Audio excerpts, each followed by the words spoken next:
We're joined now by Osseo High School Activities Director Bill Quan. And Bill, Governor Walz Wednesday afternoon made his announcement that youth and high school sports can begin on January 4th. What have the last 24 hours been like for you as an athletic director in this area? It's been pretty busy answering a lot of questions, a lot of excited people to get things going. We finally have a date to start. I know a lot of people were hoping for December 21st, but knowing that January 4th is the go date, we're just trying to figure out what schedules look like, what tryouts look like, trying to get all the gyms and all the times for tryouts all situated. There's going to be a lot of details that go into that, right? With all the sports that you have, they're all going to start on the same day.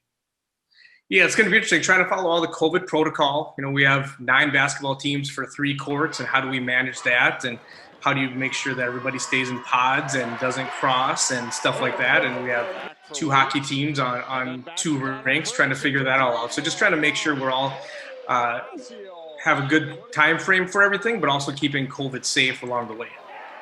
You met with your other activity directors in the Northwest Suburban Conference. Have you mapped out a conference schedule for the different sports, or how long does that take? We're trying to keep things simple. Right now, everything's still tentative because we're not quite sure when we're able to start games yet. Like I said, Governor Walz said we can start our practices on the 4th. We haven't been given a definitive date on the start date. We are planning as if, like most sports have a 10-day acclimation period at the beginning of their season. We're planning on the typical January 14th for our first game, but if we can't start till later, we just keep on adjusting. But for right now, our current plan is January 14th with possible adjustments along the way. The State High School League earlier this month set out a calendar for dates using January 4th as one of their models. So do you have an idea of when seasons potentially will end, or definite dates on the sports? Currently, no, everything's still kind of tentative. If you look at the calendars on the high school website, there's some green weeks in there. They're pretty committed to a postseason, including a state tournament for winter sports.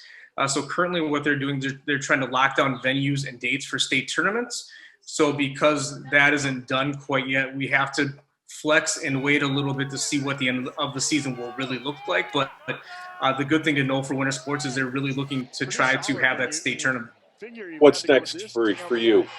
Just really trying to get all of our students registered for the winter sports starting on January 4th, getting my coaches tryout dates and practices, and just really getting our COVID plans down to make sure when our student athletes do get back in the building January 4th, we have a plan in place that everybody can participate safely.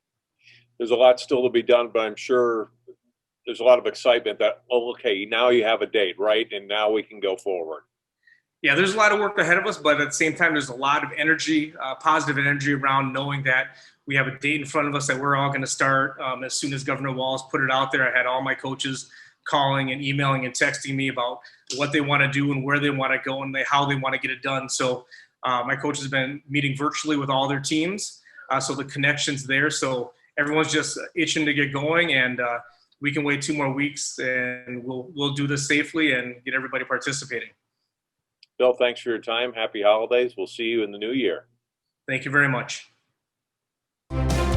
Find more prep sports games and highlights at ccxmedia.org and follow us on social media.